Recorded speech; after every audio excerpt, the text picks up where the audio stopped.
जय श्री कृष्णा। कैसे हैं आप सब लोग। 29 मार्च को एक बहुत विशेष परिवर्तन होने वाला है और वो परिवर्तन है शनिदेव का। यानी शनिदेव जो न्याय के देवता हैं वो राशि परिवर्तन करेंगे तो आपकी राशि यानी मेष राशि पे शनि की 7.5 का आरंभ हो जाएगा। ढाई साल के 3 चरण होते हैं, 7.5 साल के। और शनिदेव इतने शहने काम करते हैं, इतने शहने चलते हैं, धीरे धीरे चलते हैं कि 2.5 साल बाद एक राशि पे आते हैं। तो मकर राशि पे खत्म होके कुंभ राशि पे तो ऑलरेडी चल रही है, तो वहाँ पे तीसरा चरण शुरू होगा और मेष राशि पे शनि की 7.5 का आरंभ हो जाएगा। और बल्कि अब तो मेष राशि वालों को तो इम्पैक्ट आने भी लगे हैं शनिदेव की 7.5 के आरंभ के। तो मेष राशि वालों के लिए 2.5 साल कैसे रहेंगे। प्रथम चरण है ना 2.5 साल का, तो ऐसा नहीं है कि कुछ घबराने की बात है, उपाय भी बताए जाएंगे, लेकिन ये क्या क्या इफेक्ट डाल सकते हैं आपके जीवन में। तो चलिए स्टार्ट करते हैं कि मेष राशि वालों पे जो 7.5 स्टार्ट हो रही है तो प्रथम चरण कैसा जाने वाला है। 29 तारीख के बाद 2.5 साल कैसे रहेंगे, कुछ सावधानी बरतनी है या कुछ उपलब्धि मिलेगी। देखिए, सब डरे हुए हैं, शनिदेव ऐसे करते हैं वैसे करते हैं। शनिदेव के लिए सब घबराते हैं कि कोई ना कोई ऐसी चीज़ ना हो जाए, क्योंकि न्याय प्रिय है तो घबराने की बात नहीं है। आप जो कर्म करते हो उसका रिजल्ट आपको मिलता ही मिलता है और शनिदेव किसी को नहीं बख्शते। तो अब क्या है, आपकी राशि में जब 7.5 शुरू होगी तो आपके 12वें भाव में भ्रमण करेंगे, यानी कि 12वें भाव में 12th हाउस में आपके 2.5 साल शनिदेव रहने वाले हैं, क्योंकि कुंभ राशि को छोड़ के वो मीन राशि में जा रहे हैं, जो कि आपके काल पुरुष के हिसाब से भी और आपकी राशि के अकॉर्डिंग भी 12वें स्थान में शनिदेव आ रहे हैं। अब शनिदेव वहाँ पे आकर क्या ऐसा करेंगे कि जिससे आपको परेशानी हो सकती है। देखिए, 12वां भाव वैसे भी बहुत अच्छा भाव नहीं कहते हैं। एक तो ये 12वां भाव होता क्या है पहले ये समझते हैं। देखिए, 12वें भाव से हम मोक्ष को देखते हैं, हम खर्चे को देखते हैं, हम व्यय को देखते हैं, हम काफ़ी चीज़ों का व्यय करते हुए देखते हैं, ये विदेश को देखते हैं। तो 12वें भाव में जब शनिदेव आएंगे तो क्या होगा। देखिए, सबसे पहले तो समझते हैं कि कुछ चीज़ें आपके साथ छूटेंगी, जैसे कि आप अगर अपनी फैमिली से अटैच होना चाहोगे तब भी वो फैमिली आपसे दूर होगी, यानी कि आपको अकेलापन बहुत महसूस होगा, अकेला रहना पसंद करेंगे और सोचते हैं कि अब बहुत हो गया, अब सब झंझट को छोड़ो, आगे बढ़ो, क्योंकि 12वां भाव मोक्ष का भी है। तो वो चीज़ जो पहले आप एक घुल मिल के रह रहे थे, वो अभी आपको ऐसा लगेगा, विरक्ति सी होने लगेगी कि नहीं, अब हम बहुत हो गया, अब हमसे कोई काम नहीं हो रहा है, या अब बेकार बहस में नहीं पड़ना है। तो अब कई लोग आपको नोटिस भी करेंगे कि ये पहले तो बहुत अच्छे से बात करते थे, घुलते मिलते थे, अच्छे से बात करते थे, लेकिन अचानक क्या हो गया, अचानक ये अकेले क्यों रहते हैं, अचानक इनके मन में ऐसा क्या हो गया कि ये मतलब अलग अलग रहने लगे हैं। वो रीज़न यही है कि 12वें भाव में शनि आ गए हैं। तो शनि 12वें स्थान पे पहुंच के आपको थोड़ा अलग एकांत में ले जाने की कोशिश करेंगे और ध्यान की स्थिति भी आपकी हो सकती है। तो पहला तो यही इफेक्ट आएगा कि आप परिवार से थोड़ा अलग थलग सा रहने लगेंगे। आपके काम में ट्रांसफ़र हो सकता है, जैसे कि कोई आप वर्क करते हैं, किसी जॉब में आप हैं, तो वहाँ से हो सकता है आप हट जाएं। अब ये भाव जो है ना, ये विदेश रिलेटेड भी है। अब ऐसा भी नहीं है जिसकी 7.5 आ गई वो विदेश ही जाएगा, ऐसा नहीं है। विदेश का मतलब है कि आपका ट्रांसफ़र हो जाना, जैसे कि आप कहीं जॉब करते हो, वहाँ से किसी कारणवश वहाँ से आपको हटना पड़े या वहाँ से आपको दूर जाना पड़े, या फिर घर में ऐसा हो जाए कि ये घर छोड़ना पड़े और हमें कहीं और शिफ्ट होना पड़े। तो मतलब कहीं हम स्थान परिवर्तन का इससे देखते हैं कि जब 12वें भाव में शनि आएंगे तो स्थान परिवर्तन करते हुए आएंगे। ठीक है, एक तो ये हुआ। दूसरा ये कि आप कहीं ना कहीं अध्यात्म की तरफ जाने लगेंगे कि बहुत हो गया, भगवान की शरण में जाओ, या मतलब कुछ ऐसा होगा कि बहुत झंझट झेल लिए हैं, अब नहीं, अब बहुत हो गया, अब थोड़ा सा मैं एकांत में जाकर अपना ध्यान करता हूँ या करती हूँ। ये सब चीज़ें आपके साथ होंगी, क्योंकि 12वें भाव का इफेक्ट आएगा ही आएगा। फिर हो सकता है एंजाइटी बढ़ जाए, क्योंकि 12वां भाव खर्चे का है, हॉस्पिटल का भी कहते हैं। तो कहीं ये भी हो सकता है कि अचानक से आपको लगे कि ये तो बीमारी थी नहीं, ये कहाँ से आ गई। या खर्चे में ये भी हो सकता है संतान की तबीयत का कुछ ऐसा हो जाए कि आपको संतान की तबीयत की वजह से हॉस्पिटल के चक्कर लगाने पड़े। कोई ऐसी बड़ी चीज़ नहीं होगी, मतलब थोड़ा सा ये होगा कि ये चीज़ें बढ़ सकती हैं, कि आपको खर्चा करना पड़ेगा, चाहे हॉस्पिटल में किसी भी रूप में, परिवार से, अपने लिए, कैसे ना कैसे आपको हॉस्पिटल में कुछ ना कुछ देना ही है।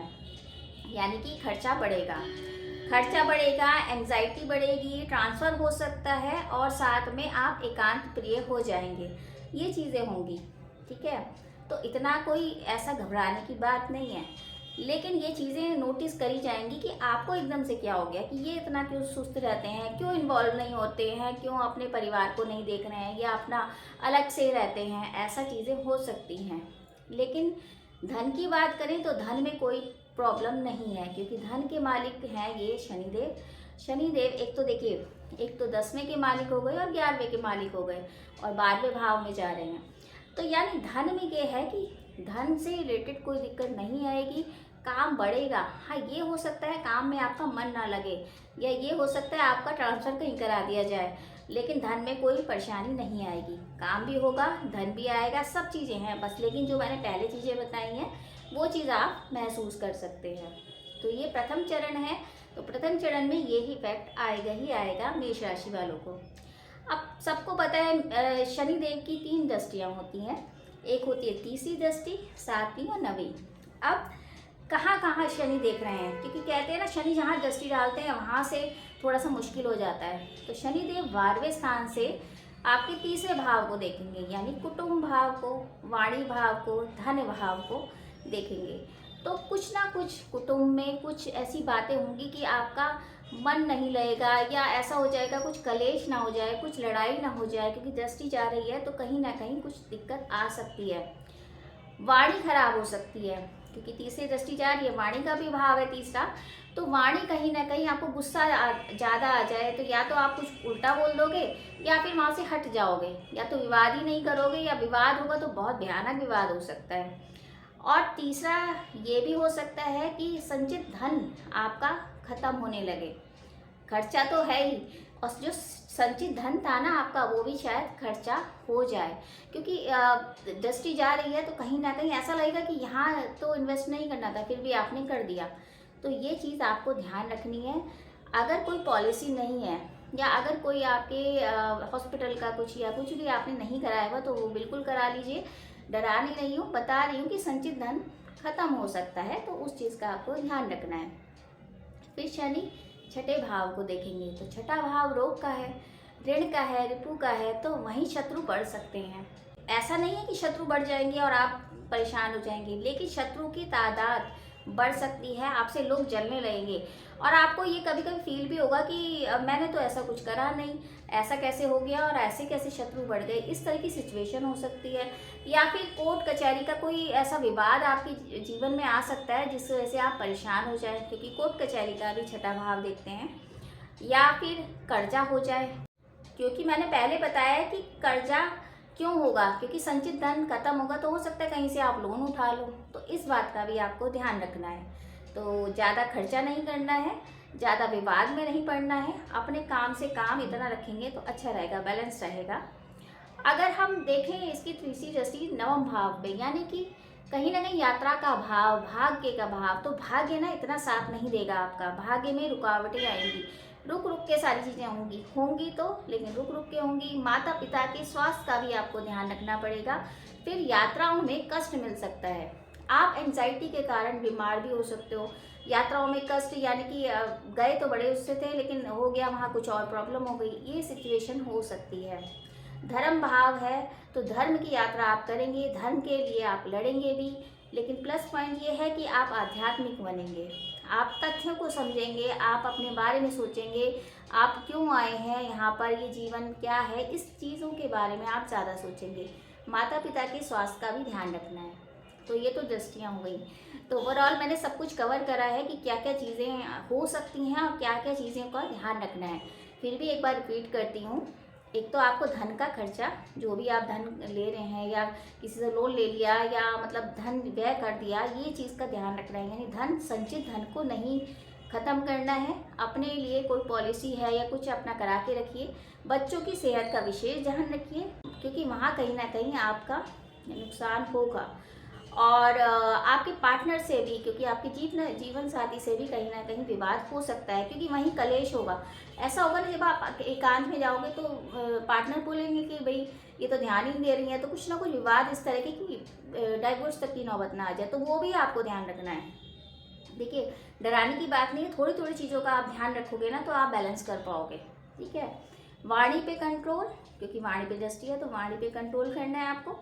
बाकी मैं उपाय बता देती हूँ कि मेष राशि वालों को किस तरह के उपाय करने हैं जिससे इन चीज़ों से आप बैलेंस कर पाओ। देखो, ये जो 7.5 है, डरना नहीं चाहिए, ये आना भी ज़रूरी है ताकि हम अपनी वैल्यू समझ पाएँ, हम इस जीवन में क्यों आए हैं इसका हमें पता लगे और ज्ञान मिले हमें। तो शनिदेव यही करने आते हैं कि जो भी आपने कर्म करा है उसका जो है परिणाम आपको 7.5 में मिलता है। और ये प्रथम चरण है तो अभी इतना घबराने की बात नहीं है। द्वितीय चरण थोड़ा सा होता है कष्ट पर, तो अभी इतनी चीज़ों का आपको ध्यान रखना है। ठीक है। अब हम उपाय क्या करें? देखिए, ओम शम शनिचराय नमः, इस मंत्र को तो आप रट लीजिए कि इसको तो करना ही करना है। हनुमान जी की पूजा तो ज़रूर करनी है, मतलब हनुमान चालीसा तो करना ही करना है, भजन बाण करना ही करना है, सुंदरकांड करना ही करना है, मतलब ऑडियो ही सुन लो, करो, लेकिन क्योंकि हनुमान जी की पूजा से शनिदेव का कष्ट कम होता है और उतना नहीं लगेगा, मतलब आपकी बुद्धि सही चलेगी।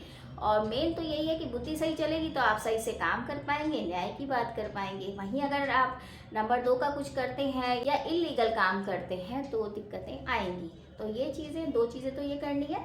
साथ में वृद्ध आश्रम में या जो फाइनेंशियली वीक है, जो व्यक्ति फाइनेंशियली वीक है, उनके पास धन नहीं है, तो उनकी हेल्प करना, उनकी सहायता जैसे करेंगे आप तो शनिदेव बहुत प्रसन्न होते हैं।